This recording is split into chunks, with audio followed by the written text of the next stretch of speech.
Hey, it says we're live. I love that I can just pop into a hotel room and hit a button and I'm live, right? What a world we live in. What a world we live in. Take a look at my view. I got a great view here. Look at that. Woo! We just got to Kansas City. We're here for the symphony. They're playing Final Fantasy. So we're going to watch the Final Fantasy Symphony. Pretty excited about it. We're going to do that tomorrow. We're here with the whole family. And yeah, it should be fun. I wanted to get right into a topic because, we had a lot of replay watchers. This is for you replay watchers out there. I don't want to lose you guys in the first 10 seconds, which I probably already did. But that's okay. This will be good for the live viewers too. Eleanor, Yale, Susan, welcome. So the first thing that occurred to me, I was thinking about talking, I don't know how people who fall off their spiritual center do it. And I know I lived pretty much my whole life this way, so I do know how you do it. But it sucks. Because I feel like I've been on my spiritual center for like 2 years straight. And then I got sucked back into it with the World War III stuff. The Iran War, apocalyptics, or Armageddon Commanders, and Revelation, and all this crap. I was off of news. I was off of politics. I was just doing what I wanted to do on the way of service, talking about the things I'm passionate about, sharing the topics that I think are fascinating, that nobody's paying attention to, that are the most important things. And I'm just in my groove. And I got sucked back in. They sucked me back in with this war. I've just been following the news constantly and just getting my brain whipsawed back and forth by Trump and, just like politics, and that's what it's there for. It's there to just make you crazy. It's ridiculous. And in that mode, I'm like crashing into things aren't working for me. It's just like I didn't have any magic in my life, right? Like when you're living on your spiritual center and you're in the mode and you're trusting God, everything works out, right? You find all the parking spots, you find the thing, nothing's frustrating, everything's easy, everything works out because you're going the way you're supposed to be going. But when I got sucked back into the world, I'm just like, this sucks. And I felt the difference over the last couple of days. And, this is why you meditate to remember. But meditation isn't like, you meditate and then go back to your life. Like that's what the Wahoo Ching argues against, right? And I brought one. I got a Wahoo Ching. I got the I Ching here. I thought we'd do a cast an I Ching and read it. I also got a Yogananda book here, hard to find, I think, How to Be a Success. I bought this like 20 years ago, and I still haven't finished it because I've been reading all of Yogananda's other stuff. Anyways, I thought we could take a look at those books when we get a chance. But I just wanted to start talking about that because, yeah, it's just like, how do you guys do it? How do you live like this? I feel like, and I know, like, I'm not trying to be a jerk because I was blessed with basically a spiritual awakening. And we've talked about on this channel, I've done the math. I think 4% of people at any given time are experiencing a spiritual awakening. But somebody took my place for the last couple weeks, And, I mean, I'm exaggerating. I'm not always feeling this way. But I definitely feel like I can tell. I can see my, like, perspective.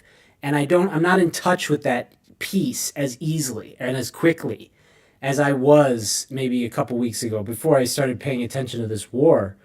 And yeah, I mean, I liked sharing. I wanted to talk about last week too because I mean it's my most popular replay. It's never happened where people are watching the replay, which is really exciting. It means that people were hooked right away by what I was talking about, and I think it was really important. It really helped me. The idea that prophecy is this inevitable thing, and even world affairs are like this inevitable thing. We have no control. They're going to do crazy things. Like everyone, I think, can relate to this idea that we're powerless. It's that feeling of powerlessness, which is really the problem. And that I identified when I was talking to my friend, and I mentioned to you guys, he's like, I was telling him, like, they're acting out Armageddon. Like they're trying to do it. They're literally saying to the troops, hey, this is Armageddon. Isn't that great? which is amazing because you go into the scripture, Armageddon is literally created by demonic spirits. Demonic spirits assemble the armies to fight Armageddon. So, yeah, it's not a good idea to be like, hey, let's go to Armageddon, because that means you're probably possessed by a demon. But that's all besides the point, right? The important thing is we're not subject to prophecy. We're not subject to fate. We're not subject to the whims of the people in power and the insane, awful things that they want to do, whatever. We're not subject to it. First of all, I don't consent, right? You should also not consent. And also our intention and our spiritual posture of not accepting it and being powerful in our lives, being with God, being, meditating and being on our path and feeling powerful, knowing that we have an effect on the world, because all of the science I've shown you is that we have an insanely powerful effect on the world.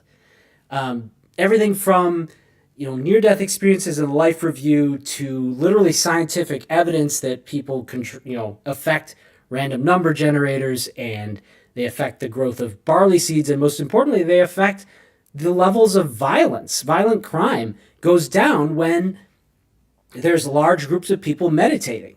And we have a tremendous impact. And I think we have the most important place that we have a big impact is in our individual lives.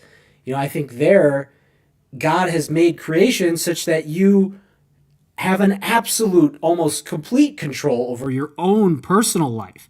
And we might want things to go differently out in the world, but ultimately, other people are going to make their decisions, and we do share fates in a certain way. But most importantly, what happens in your life is based on your decisions and your emotional posture in your life. What does your worldview say? What do you tell yourself when you wake up every day, right? What do you experience every day? What is your reaction to the things that come into your life every moment? Are you embracing the present moment, or are you resisting the present moment? Are you trying to change things and manage, and you're basically acting out of fear? Or are you acting from trust and love, trusting God and embracing the present moment that comes and everything that happens in our life, having a meaning and having a purpose? And it's really easy, I think, to get out of that mode, and it sucks. I mean, like I said, I think 96% of people, more or less, maybe it's a lot more, or maybe it's a lot less. That's what I'm inclined to believe. When I interact with people, most people don't talk or think about this stuff on a regular basis, right? Like, most people are in the materialist mindset. The physical world's all that exists. What I'm thinking has no effect. When we see over and over that what we're thinking really does have an effect, a much bigger effect than what most people assume. And we think that our thoughts are private, but our thoughts have a direct impact on the people around us. Our feelings, when we go down a certain train of thought that's negative, the people around us can feel it. And if you have really close loved ones, you'll understand and agree with this. So yeah, glad you guys are here. We got 4 viewers with this impromptu stream. I wasn't sure I'd be able to do a stream, and I kind of had to I did. I rushed into the hotel room to set everything up, and I think I should have made sure that you guys could hear me. It sounds like you can. Somebody would have told me if you couldn't hear me. I need a video and a microphone, and that's it, and a computer, I guess. So that's where we're at, and I wanted to give you guys my perspective on that. I'm going to check out the chat and see what you guys think about all this. And by the way, if you're watching the replay, hit that like and subscribe. If you guys are here now, hit like and subscribe. But also, in every live stream, I respond to every chat. So if you show up live, I'll be able to respond to anything that you guys put in the box, and I will have to read it and answer it unless it's ridiculously obscene, which has never happened. I've never had to not read what somebody typed. I did have somebody get banned last week, though. That was pretty ridiculous. They got banned from what they were typing in the chat box. And I think they were quoting Trump. So be careful quoting the president, because you might be suspended for hate speech or something. Literally what happened. All right, so let's see. Eleanor's looking for something to chill, says hi. Eleanor says she hasn't heard this update yet. Yeah, I was thinking about it on the ride. Yale says, it took me a while to realize that we all get sucked back in, and it's just like the flow of life in a way. And it seems like it happens less and less as you build faith. And I hope that is true. LOL. Yeah. Well, yeah, I mean, I think, like I said before, we really have the choice. And you can feel it happen once you find that state. I think most people don't find that state for a long time. Like Carl Jung said, life begins at 40. Everything before that is just research. And it's almost like, I don't want to give away my age, but it's around there, okay? So, I mean, who cares? I'm 41, whatever. The point is, up to this point, I was living that way. And it's like, if we believe the pre-birth planning and my understanding of Earth as basically being like an obstacle course to learning how to love and learning how to have a good time, even in difficult circumstances, which you find on Earth. I think we throw our soul down in here, down to this planet, and we can't remember. And then we have to work for half of our life to get back to that point where we remember, if we're lucky, right? Most people don't remember, or they have an opportunity to remember. I think everybody gets an opportunity to remember. I think that's an important part of what happens in your life. But most people keep pushing those opportunities away or ignoring them, or kind of maybe more like half-assing it. Like people are half believing that they're spirit and half staying in the materialist mindset. And yeah, I mean, there's just the whole spectrum of people's experiences. So once you get to the point where you're like, okay, really, I am an eternal spirit. I believe it. At least 51% of me believes it. Now, can I live that way and keep increasing that percentage? And when you live that way, you do. But when you forget, you slip back, and then maybe you slip back to 49%. And then you can, and if you're on that threshold, which is kind of what I'm talking about, that's what, if you guys have experienced this, this is what I'm talking about. I feel myself kind of on the threshold of slipping back into materialist mindset and all the things that I used to focus on more, and going and living the way that I have been living for the last couple of years since I basically discovered the way of service and then started it a year ago. There was like a year leading up to starting the channel and then living the way that I've been talking about on the channel. And yeah, it's just this threshold it's an interesting spot to be. I think most people, if you're watching this, you probably find yourself on that threshold often. So that's what I'm speaking to, if you know what I'm talking about, Yale. Tim's here too. Hey, welcome, Tim.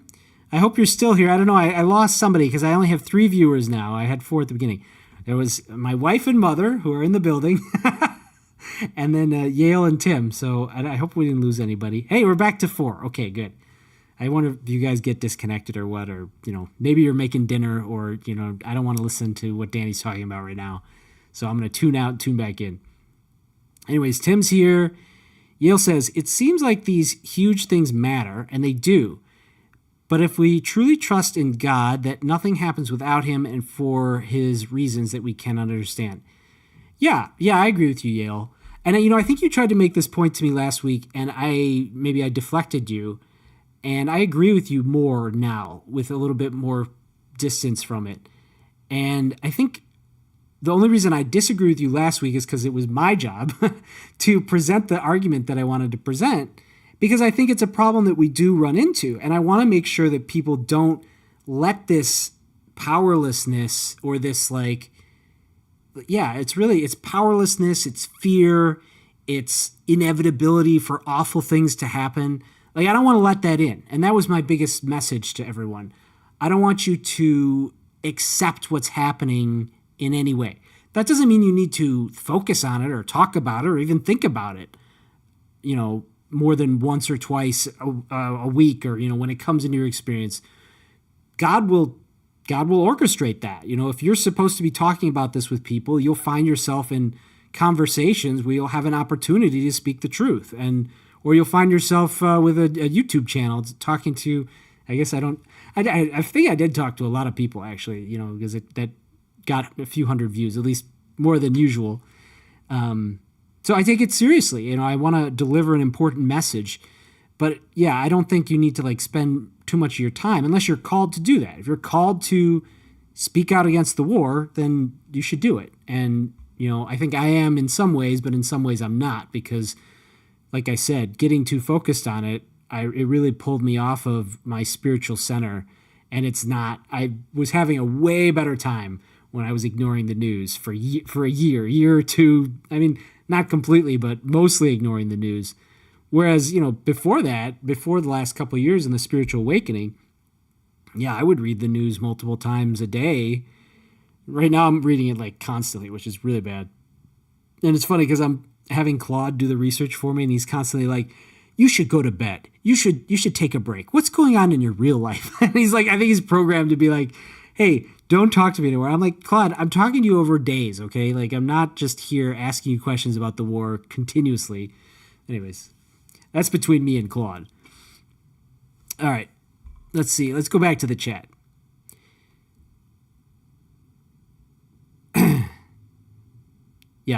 Yeah, Yale, you finished my thought. You said it before I even said it on the stream. Yale says, he wants us to do what we can do in this world to bring down his light into the world, and worrying about global politics isn't doing that. Right, for most people, exactly. Hey, Ryan's here. I just saw that. Welcome, Ryan. Glad you can make it. Is my connection good? It looks like it's good, so I'm not going to ask about it. I lost a couple of viewers, so I get sad. But it's all right. I won't be sad. Yale says, it might feel like you're not doing anything, but you actually are just by living your best life. Yeah, thank you, Yale. I needed to hear that. And I think the biggest message I had recently was like, instead of reading about the war, I should be like playing with my children. Or like I'm sitting there, I'm like, I want to find out what's happening, and my child's waiting for me to play with them, and I'm like annoyed at them, right? You have that moment where you're like, well, I'd rather be doing what I want to be doing. But if I just play with my child, that is the most important, best thing I can do with my time.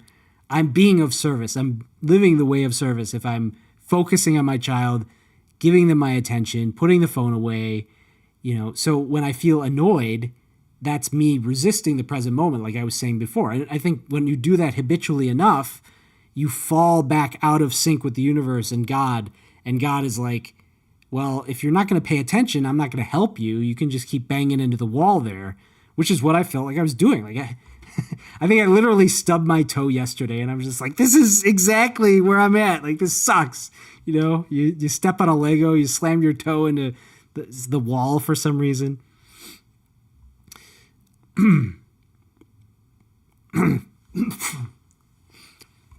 Sorry, guys. I gotta have that cough button. Okay, see, you didn't have to hear it if I just press the button. If I'm a good radio jockey, I know how to do that. All right, Yale says, exactly, it's hard not to act from fear, but from trust in God, very hard. Yeah, exactly. And I think that's the name of the challenge. That's the challenge of Earth. Can you not act from fear, but trust in God? That's the whole thing. That's what we do every day. That's the challenge that we face every moment. So, yeah. And I guess, thank you, Yale. I should remind myself, because I feel like I was hard on myself. I got down on myself, that it's like, how can I not just be perfect spiritually and, do the things that I think I need to do, which is maybe follow the war, whatever trading kind of thing that I was talking about. Yeah, I need to give myself some slack. So thank you, Yale. You help me give myself some slack. Tim says, Goddard said the assumption creates reality. The assumption creates reality. Yeah. I got into so I know Neville Goddard talks a lot about like manifestation, and I'm with him, but I think what the manifestation people don't get right is that they don't understand that we have karma, and we have like fate, and we also have desire. And all these things have a really powerful impact on what happens in our life. And the desire piece is really interesting because we all have very unique desires, and also every desire has like its dark side and its light side. And you're going to have to accept both of them if you want the thing that you're going to get. I feel like that what I just said is like that's like a whole live stream right there. Like what is desire? So because I think that desire itself is like why we exist. We desired to have an experience. And so instead of just getting something that was, immediately, I think in heaven you can just get whatever you want. But instead of getting it right away, we have this physical experience where we can experience all the lead up to it, all of the consequences from it, all of the ripple effects that come from it. There's this massive network or hologram, right? Simulation that God has created for us that makes the fulfillment of desires fascinating and exciting and new and mysterious, right? It's like a story that plays out. And so, I think, so desire, like in Buddhism, right? Desire has a bad rap. And Buddhism is right. I think if you want to get out, you got to just let go of all your desires. But I think that that's also a false exit because ultimately it's almost like a paradox. Like the desire to not have a desire is a desire. And so if you actually do extract yourself and reunify with God, then you're going to end up going back. And I think that's what God did is like, I think God is this eternal consciousness, which has separated himself and then brought himself back together. And then he's like, okay, this is boring. Let's separate again.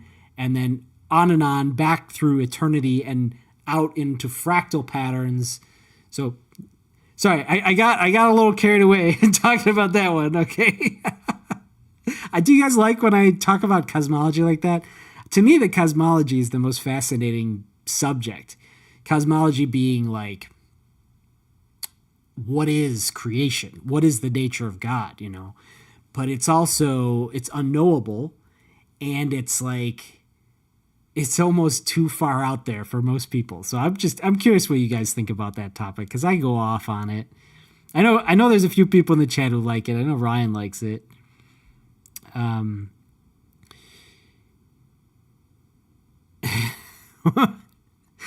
Wait, I'm not. What does this chat mean, Yale? Yale says, read every chat until you have too many viewers and you literally can't. Oh, yeah. That's how I feel. I look forward to that day, or maybe I don't want that day, right? It's like when your children grow up and you're excited to see them grow up, but then you don't get to, have them as little children anymore. Someday this channel will be more popular and I won't be able to read every single chat. I don't know. Maybe not. I don't know. At least for now. This is where we are now. So let's embrace it, right? Living in the present. Tim says he's still here. Good. Ryan says hello. I said hi to you, Ryan. I hope you're still here. It looks like we've got 5 viewers, so that's pretty good.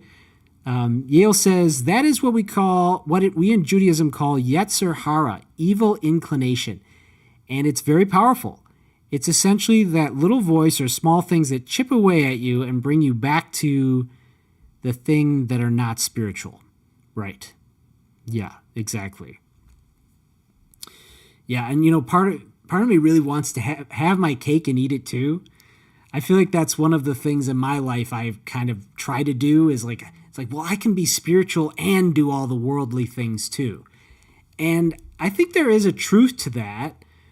And maybe that's why I like Taoism so much. I like the WW3 Ching because it's basically saying you can combine your daily life with your spiritual life. And I think that's the insight from the WW3 Ching.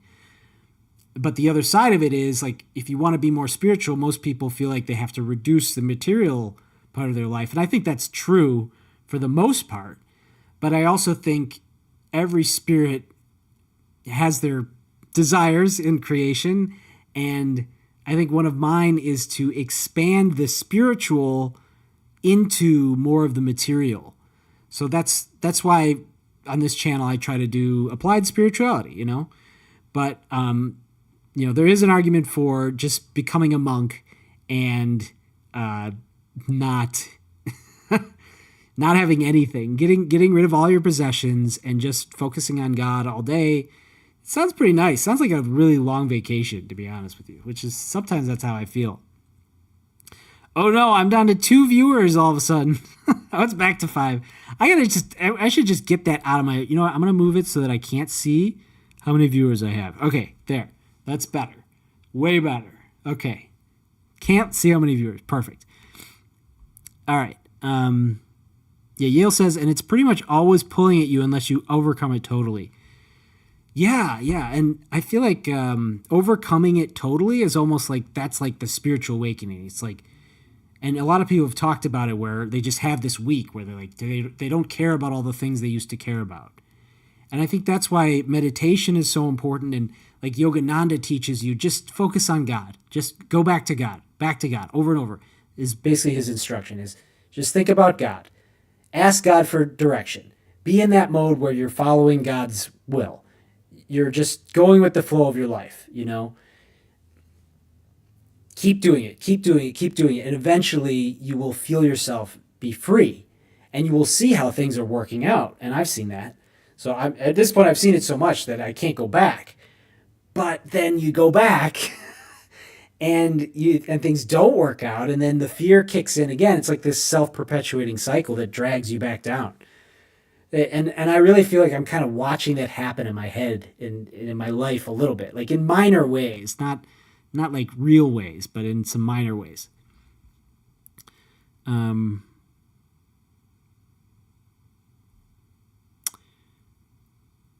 Okay, Susan says, cough button. Yeah, good connection. Good.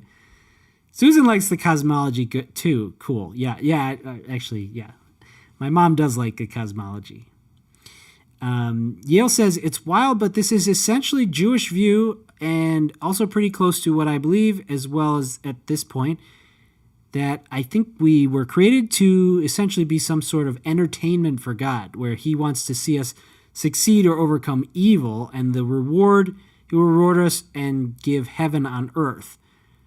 God doesn't want you to give away all of your stuff and only focus on him. He wants you to help as many people as you can and bring his life into this reality. You cannot do that alone in a cave. That, in my opinion, that is selfish. Yeah, totally, Yale. That's right out of the Wahoo Ching too, what you just said. You know,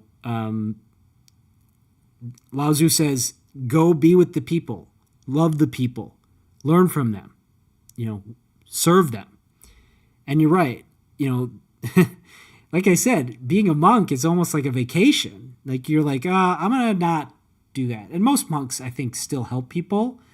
But I think some of them might be doing it with the wrong motivation and they'll run into roadblocks. They're like, why don't I feel closer to God? Why, even though I pray and I meditate most of the day, every day, why don't I feel closer to God? And it's probably because God is saying you need to do more in the real world. You need to take on the responsibility that comes with being a human being with certain capabilities, with certain understandings that people need, right? I've talked about on this channel, if you imagine that everyone in the world is your spiritual brother and sister, and then you see how many of them are suffering and you know that you can help them, you wouldn't let your family member suffer, right? Like if I heard my child screaming and crying in the other room, I wouldn't be like, I'll get to that tomorrow. No, it's like I need to go help them right away. And I feel like if we have that urgency about helping one another, that's when God really flows through us. That's the way of service. So what is this? Why is this in my way? Okay, I don't need this notification. I've been live. Oh, I didn't record it locally. That's okay. I'm sure we'll have the replay I'll be able to use. I guess I can click the start recording button. Hopefully that doesn't screw anything up. Maybe I shouldn't click buttons. I'm lucky this is working, okay? I think it's working pretty well. Although we don't have a lot of light in here. But you guys aren't here to just look at the screen. You're here to listen to me talk. What do you guys think about turning it into a podcast? I've been thinking about I should probably do that. I think that Ching wanted me to do that when I first started. It was like, don't go on YouTube, start a podcast. I don't know. Do people do podcasts live? They must, right? Anyways, I'm sure this isn't interesting. We're just talking about the I Ching. So, I don't want to do too long of a stream unless you guys want, unless it works out. But I did bring an I Ching. I thought we could do the I Ching and do some readings and discussions. I feel like I need an I Ching reading. So this is for me also. We're going to ask the spirits, and they're going to talk to us through the coins. Okay? And I'm hoping that this will apply to everybody who's watching. All right, today is March 24th, 2026. And when I don't know what to ask, unless you guys want to put a question in the chat, but I don't see any questions in the chat. If you have a question for the I Ching, put it in the chat. But otherwise, I'll just ask my favorite generic question, which usually gets a pretty good answer. You guys have a good one? Anybody have a question for the I Ching? I'm going to turn this thing up again. Am I just talking too quietly? All right. I don't want to. Okay. All right. Well, this is the question we ask usually. What do we need to know now? Okay, let's ask that question. What do we need to know now? All right. And now I cast the coin 6 times. I'll tell you guys what happens. All right, we got Yang. You can see the question there. Good. So Yang line, unchanging. I'll give you the play-by-play of what the spirits are going to tell us. Yin, unchanging.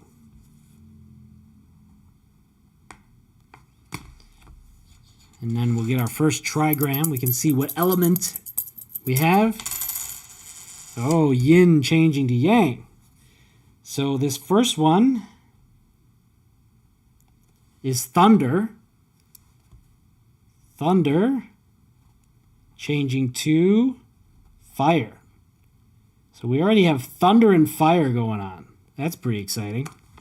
All right, let's cast 3 more times and we'll have something to read. Yin, unchanging.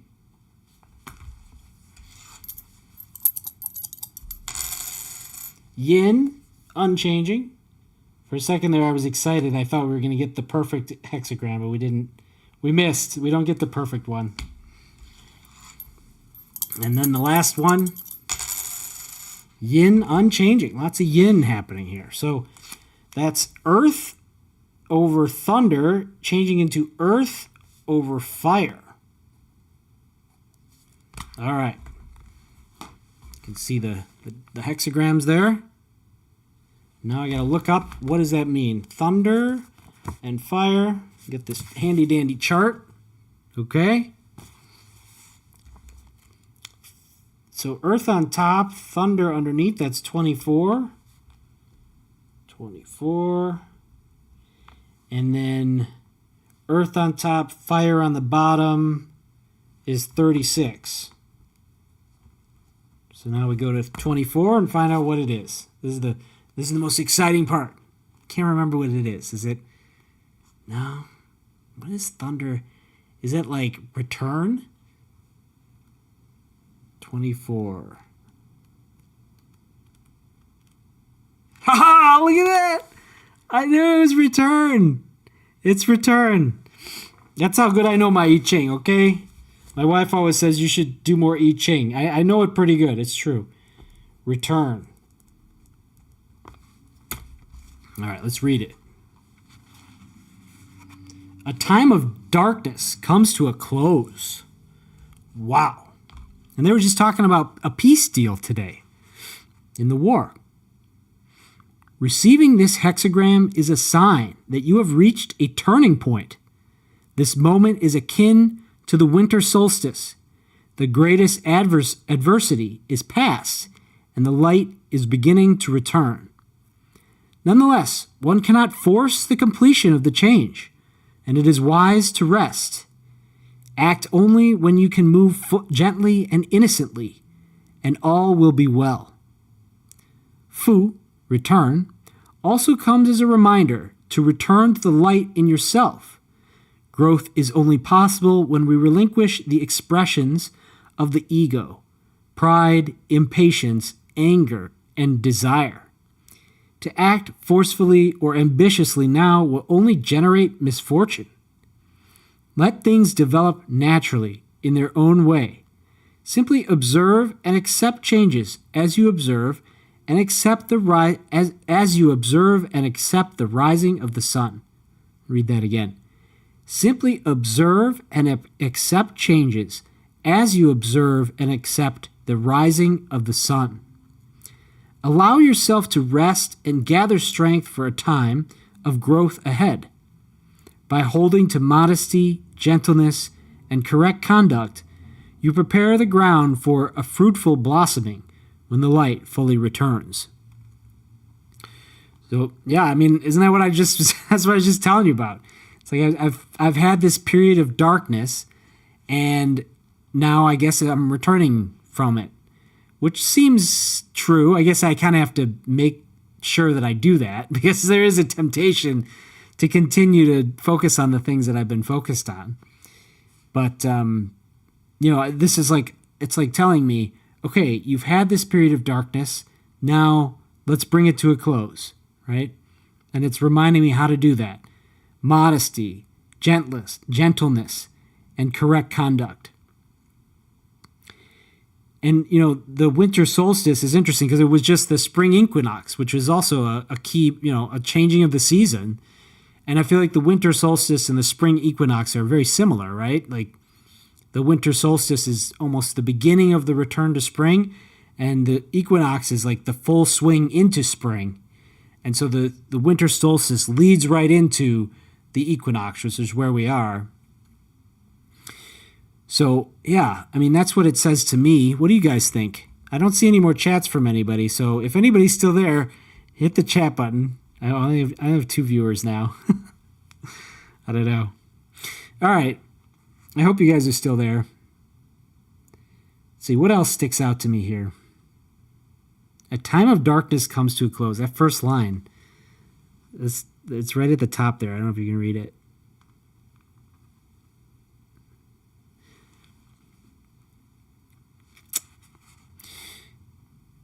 That's what I'm hoping. Maybe it's true about the war. Maybe the war's over. I don't know. That's what they're talking about this week. That's the big news, is they're trying to end the war. I hope so. It seems a little crazy that they just bombed the crap out of these people and then they're just going to stop. But it's better than it continuing, so I'm happy. All right, well, let's see what the next line is. Line 3. So this is the changing line. This is one of the most interesting things. This is specific to our situation, right? Because I asked for all of us. So I'm hoping that this will apply for anyone who's watching this right now. Fickle demands for immediate resolution slow your progress. Persevere quietly on the path of inner truth. Ooh, that hits me hard. I feel like I've been looking for some quick fixes and some quick satisfaction, and I'm just supposed to keep doing what you're supposed to be doing. And that's hard to do. That's probably one of the hardest things to do. Most of the time, I think we all want to just, we expect quick results, and when we don't get them, we just get out of there. We stop trying, right? And that's the opposite of what we're supposed to do. Yeah. Fickle demands for immediate resolution slow your progress. Persevere quietly on the path of inner truth. Wow. Yale says, this answers my question in the way I kind of expected it would, but I guess that's a good thing. I know the right answer, but I still need confirmation. Yeah, confirmation, it's frustrating because you're like, I want to, that's how I feel too, right? Especially this particular translation of the I Ching, does that because it basically just gives you solid wisdom with each reading. And I think it's nuanced enough that it really applies. It still uses the I Ching's wisdom. It matters to cast the coins and to find the right hexagram. But you could just read this book and you would get a lot of wisdom really straight up. But I'm glad it applies to you. Yale says, whatever happens in the war, it's going to be okay, so why worry about it? Yeah, you're right. I guess I worry about my my investments, That's what I worry about. But yeah, I'm not supposed to worry about that either. So, yeah, thank you, Yale. All right, so 24 return, it actually changes with that one changing line into 36. Now, what is 36? Can I remember? Fire under the earth. So thunder under the earth is return. Fire under the earth. Oh, is it the hidden light? Is that what it is? It's like hiding your light. Yeah. Man, I know the I Ching so well. Darkening of the light, like I said. Hiding the light. Fascinating. Huh. Darkness reigns in the external world now. Disengage from negative feelings and maintain your inner light. Shit, I Ching. Wow. It's so good. It's literally telling me the war is bad, but focus on your life. Don't focus on the darkness happening, and it's there. It's acknowledging it, right? Again, darkness reigns in the external world now. That's how I feel. But disengage from negative feelings and maintain your inner light.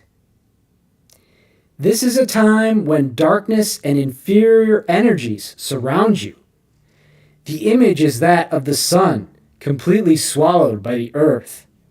The only light left is that inside your own heart, and you are counseled to return to it, maintain it, and quietly nourish yourself with it. It is in dark moments, I'm getting goosebumps. It is in dark moments that a correct attitude is most important. If we fight against the darkness, we are swallowed by it and suffer great misfortune. If we react to the lack of visible progress with despair and negativity, we extinguish our own inner light and block the aid of God.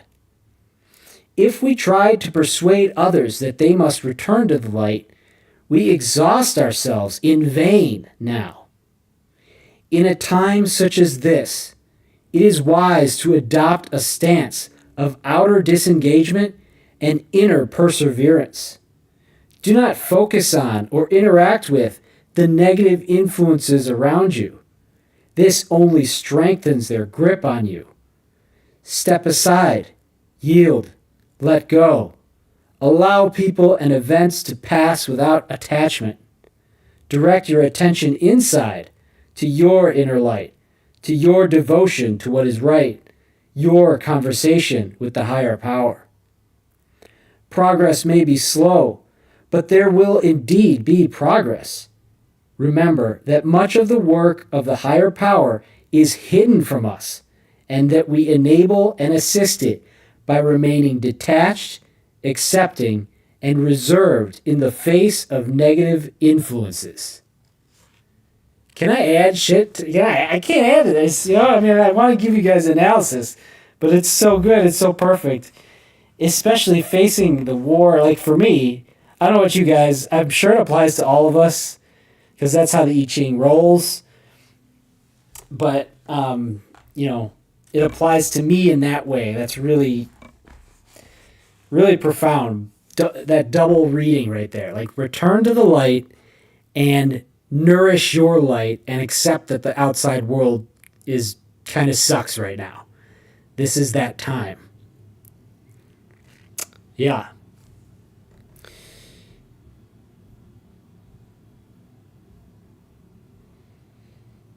Yale says you should worry about your investments as long as you are using your investments for good. I think I am. you can have a much bigger impact with more money. Yeah, I've talked about that. Good people should be rich.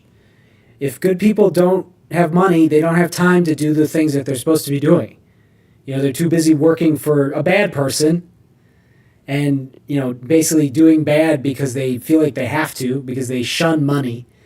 But we also can't be chasing money for personal gain. And that's the problem with money is when you have it, you're like, oh, well, I can just do whatever I want. And it's like, no, if you have a lot of money, it's probably because you're called to help more people. So, yeah. And if you're not doing that, you're getting a lot of bad karma. We see that. We see plenty of bad karma out there. The people who are on the world stage right now, I think we see that plenty. Yale says, not always, but it helps. Yeah, there's people who took a vow of poverty and did great things. But Yogananda, talked a lot about him. He's got an autobiography. He was not poor. He was poor as far as he didn't use the money for himself, but he had fun. But he used the money and he created this huge organization that still exists today.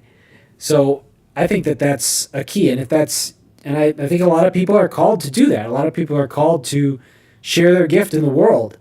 And I think money is a big part of that. You just don't let it take over. Don't let money get ahead of helping people, right? Helping people is more important than money.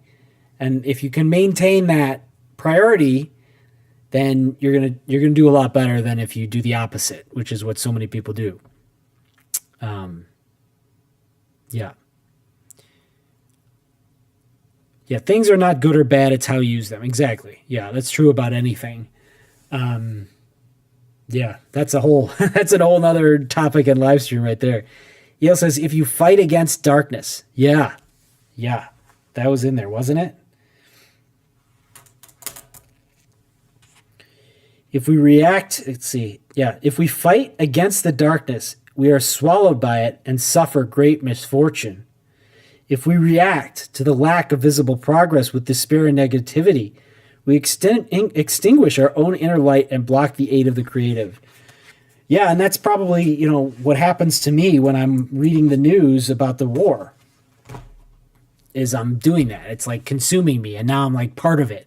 I'm like part of the war destroying the world, and I'm like basically like, oh no, it's happening. What do I do? Oh, this is awful. And that's the energy that I have, right? So that's not good.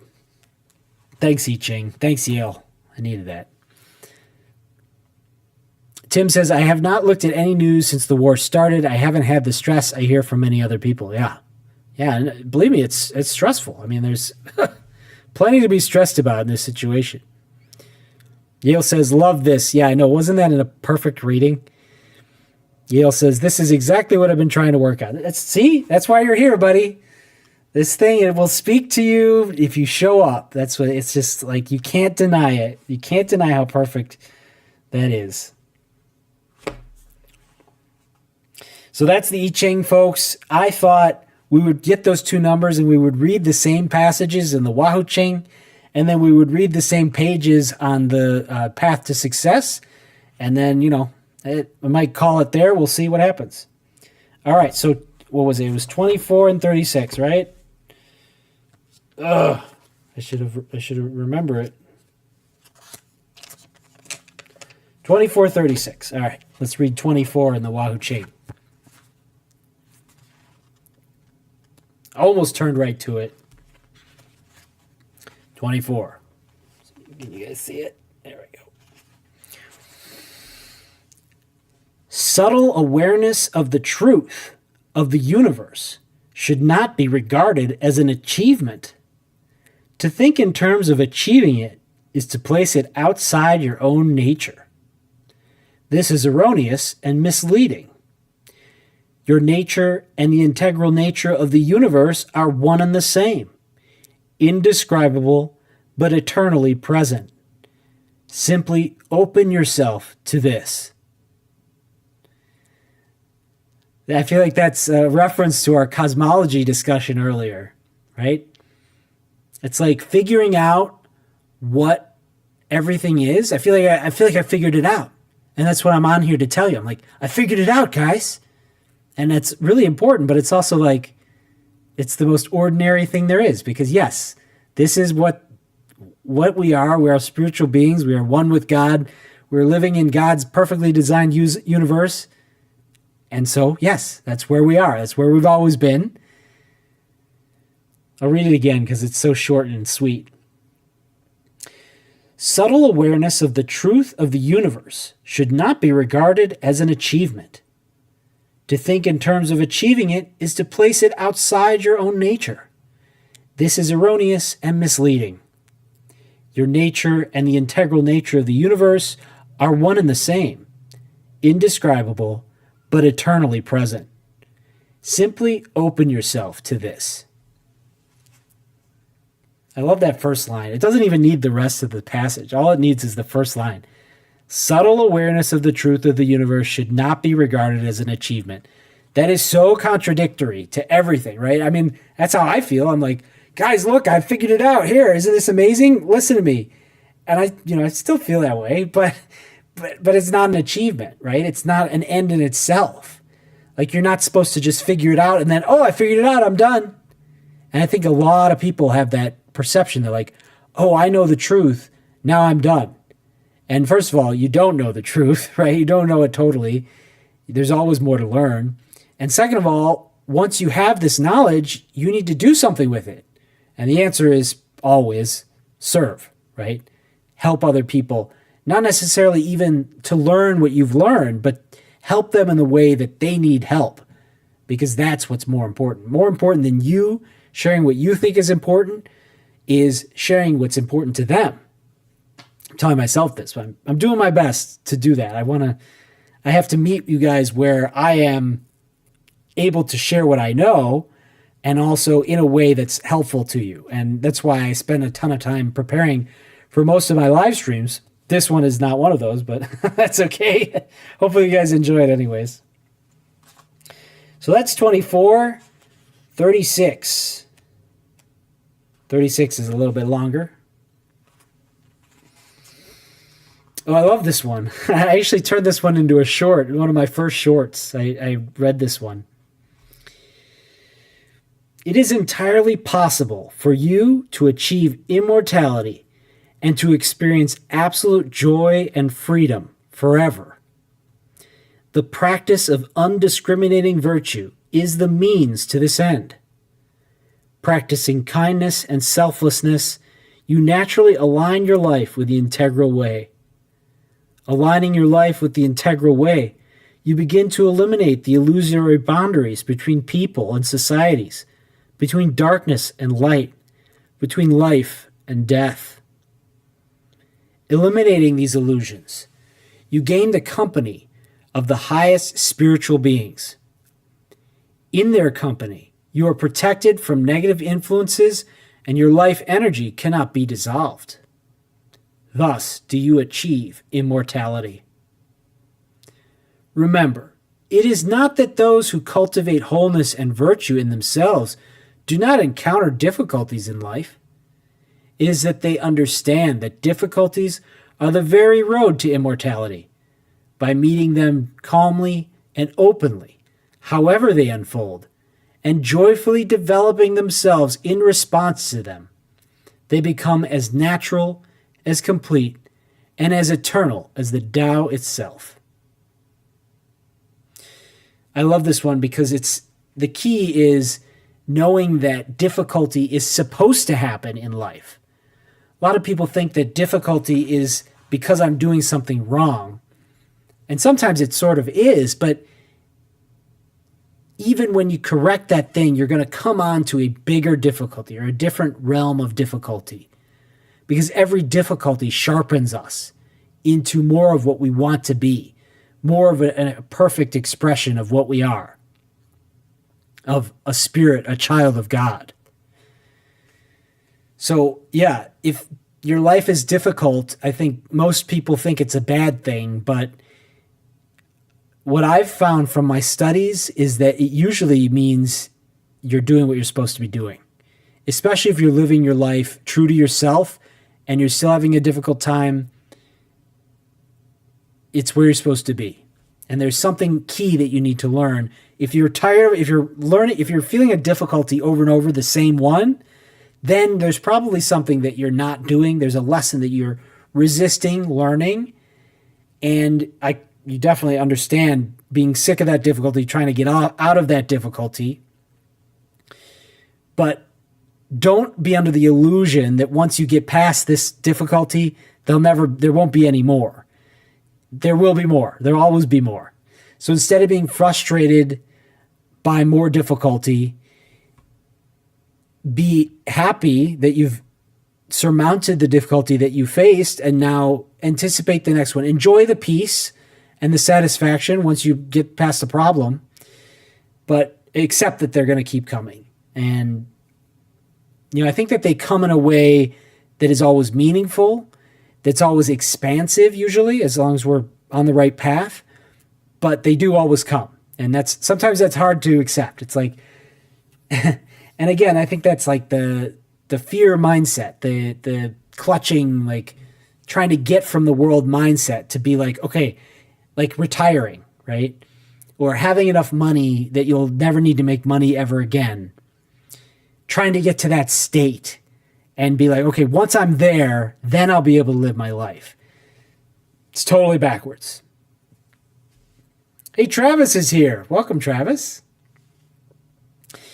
Yale says, I was also getting sucked away into BS by Yetzer Hara. Oh, that's Satan, right? Like trying to pull you back into the world. And then fought through it a few days ago, so this is great. Yeah. So you're right in it. Yale and we're like twin souls or something, I've known him since we were 3 or 4, and I feel like we're always kind of living parallel lives somehow. Fascinating. Maybe we're literally twin souls. I've heard of that. It's like one soul, 2 bodies or something. I don't know, man. That's some wild stuff. There was something else in here. Oh, yeah. So eliminating these illusions, you gain the company of the highest spiritual beings. I love that line because I believe it's true.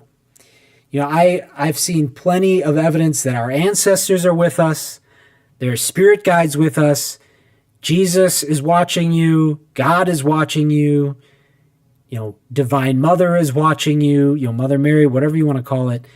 The saints are with you if you invoke them. So all of these benevolent spirits, and probably malevolent spirits too, are interested in your life and what happens. And the way that you live your life determines which of them have an influence and which of them are interested. That's what this passage says again. So eliminating these illusions, you gain the company of the highest spiritual beings. I believe that when we follow the way of service, when we really devote ourselves and really start improving ourselves and removing these ego-based desires and these fears that are holding us back, then all of a sudden these spirits take a notice and they look at our life and they're like, this person is actually doing it.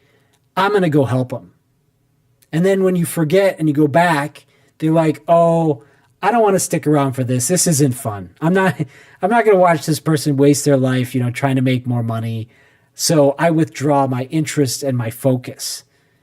Right? Do you want to have the aid of the angels and the spirit guides, or do you want them to just be like, I'm not going to watch right now. This I don't like this episode. Like I don't want to help here. I'm not going to send this person my energy. I'm not going to send them my wisdom. They'll send you their love, I'm sure, still, but right? All right, I could go off. I could go off about this for a long time. I'm actually pretty hungry, though, and pretty tired, and we just got here. So I'm going to just tell you guys what I think about these things. I'm going to read Yogananda now, okay? And then I might be done. All right, page 24.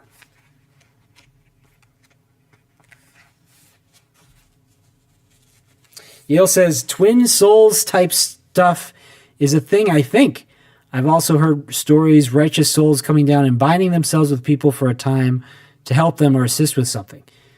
Yeah, I'm excited to, the research that I've done for this channel the near-death experience research, and now I've just stumbled upon the past life regression, and most importantly, most interesting to me is the pre-life planning, like the time where people were in heaven before they came to earth. Reincarnated children talk about this. I think it was 20% of them remember heaven and describe it. And then there's thousands of transcripts of these past life regressions. There's also the 40 years of Edgar Cayce readings. So there's a ton of information about what heaven's like and what we do when we plan our lives before we come here. And it's filled with just fascinating details that we have no understanding of from this perspective. And that if we did understand it, it would just change everything about what we understand about what's happening. And it's fascinating to me. And I'm going to keep getting into it on this channel. All right, page 24 of How to Be a Success. Well, my book falls apart. That's how old this book is. Oh, no. How to Be a Success by Paramahansa Yogananda. Ooh. Synchronicity, man. There are always two forces warring against each other within us. One tells us to do things we should not do, and the other urges us to do things we should do, and to do things which seem difficult. One is the voice of evil, and the other is the voice of God. Is this not exactly what you just said? The synchronicities that happen while there's like two people watching or whatever. Oh, there's five. That's pretty good. But like that is such an incredible synchronicity, right? And page 24, it's in Yogananda didn't plan it out, right? He didn't plan 24 to be a perfect correlation to 24 in the I Ching and the Wahoo Ching. Anyways, it's just amazing to me. And there's more. You ready? If you are able to free yourself from bad habits, and if you are able to do good because you want to do good, and not because you are doing evil, or not because doing evil will bring you sorrow, then you are truly progressing. It is only when you discard your bad habits that you are a free individual. I love Yogananda. He's so good.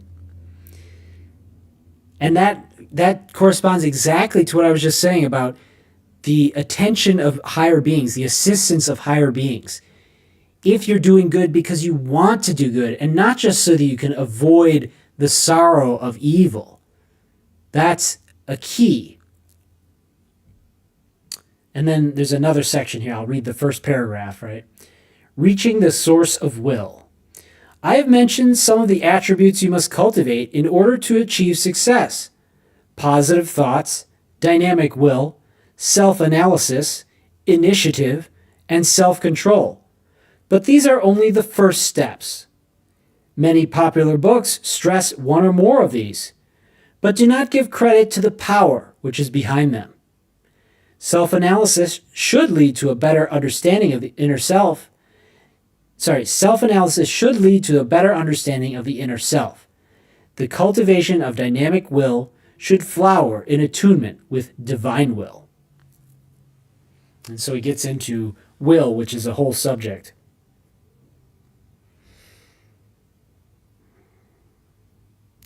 Many popular books stress one or more of these, but do not give credit to the power which is behind them. I feel like that is one of the things I'm working to fix with this channel. Instead of focusing on one thing over here and ignoring spirituality, or focusing on this thing over here and ignoring the practical, right? So talking about God and not talking about life, or focusing on how to live your life while ignoring cosmology, the fact that God exists, the fact that we live in a synchronistic universe, as part of a network of souls and all these things. It all works together, as opposed to focusing only in on one thing. So that's what most authors do, and I try to do all of it, which is maybe I'm trying to do too much, but I don't think so. All right, now we'll read page 36. In the search for success, one must concentrate on needs and not on wants. I love this page. I've read this and this is so good. Okay, I'm going to start over. In the search for success, one must concentrate on needs and not on wants. It is well that man does not get everything that he wants, and that cosmic law does not grant wishes that would result in harm. A child may ask his father to catch him a beautiful poisonous snake, but the father does not fulfill such a dangerous wish. The divine law also denies the gratification of harmful, though momentarily pleasurable, desires. Of course, as God's child, man with the gift of free will can and often does persist in his longing for things which seem delightful in the beginning, but are harmful in the end. The greater the need, the greater the likelihood that it will be fulfilled. Before you can get what you want, you must first develop the power to get at will that which you need. What are your real needs? Food for body, mind, and soul, shelter, prosperity, health, the power of concentration, a good memory, an understanding heart, friends, wisdom, and bliss are some real human needs. Plain living, high thinking, and cultivating real happiness within oneself in order to make others spiritually happy are also real needs. I love this page. And this reminds me of what you said earlier, Timothy, about Neville Goddard. So that's one of the big things that I think the manifestors are missing, because they'll try to manifest something like, I don't know, $1 million, right? And when they don't manifest it, they think they failed at manifesting. They haven't figured out. It's like, no, God just doesn't want to hand you $1 million tomorrow. He thinks that would be bad for you. And he's probably right. There's many cases of people who win the lottery and they're miserable. There's cases where they win the lottery and they're happy, but that's, God gave it to them. So I think it's really important for us to not be trying to manifest for our personal life, for our personal desires, but rather to serve the world and for the greatest good. That's why every prayer should end with, if it is your will, God, and you let go of the outcome, the specific outcome of the prayer or the manifestation that you're trying to create, so that you don't hold this idea that I have to have this thing or else it's not right. We have this limited perspective down here. God and our higher self and our spiritual guides and all the invested ancestors and all the spirits and all the people in our life, people in the world, they're all invested. And so whatever we're asking for has to work with the desire and flow of the universe, with God's highest, greatest good. So you have to remember that when you're trying to manifest something, you might be trying to manifest something that might not be good for you. And so you should not do that. Like, let it go. Ask for something more general. If you're not getting what you want in a specific area of your life, focus on another area of your life that seems neglected. And then that other part will probably work out better than the way that you were hoping it would work out. And also, again, the challenges, the negative things that happen, we're assigning that meaning to them. But the reality is that those negative things are actually happening for a very good reason. And so we should figure out what that reason is, embrace the present moment, and live our life the way God intends us to, and not be fighting or moving, maneuvering, trying to manifest exactly what we want. Embrace the present moment. That manifestation is real, and it's with you now for good reason. So hopefully the fact that I'm talking to people through a camera means that I'm supposed to be telling you this stuff, right? Because that's my present moment. I'm getting the hook. I was done anyways, okay? I was done anyways, Eleanor. Yeah. The wife says it's time to pull the plug, and I agree. This has been a lot of fun. I'm glad I got to do this. I'm glad I didn't disappoint you guys by not showing up, which I thought about doing, but I made it happen. So, we're here. Yale says, the quote, ask not what you can do, what your country can do for you, but what you can do for your country, and apply that to God. Yes. Yeah, we've talked about that, and I agree. 100%. So Yale, thank you for being number one. You've been my co-host here, and it's been great. And can you believe that? I mean, did you catch how awesome that reading from the Yogananda book was, as far as what we were talking about? I was blown away by that. Anyways, everybody, I'm Danny with The Way of Service. I'm here every Tuesday. Hit that like and subscribe button for the algorithm. Leave a comment down below. I love you guys. I'm here every Tuesday, and I hope I'll see you next week. I'm Danny, and I'm signing off. For Way of Service, see you next time.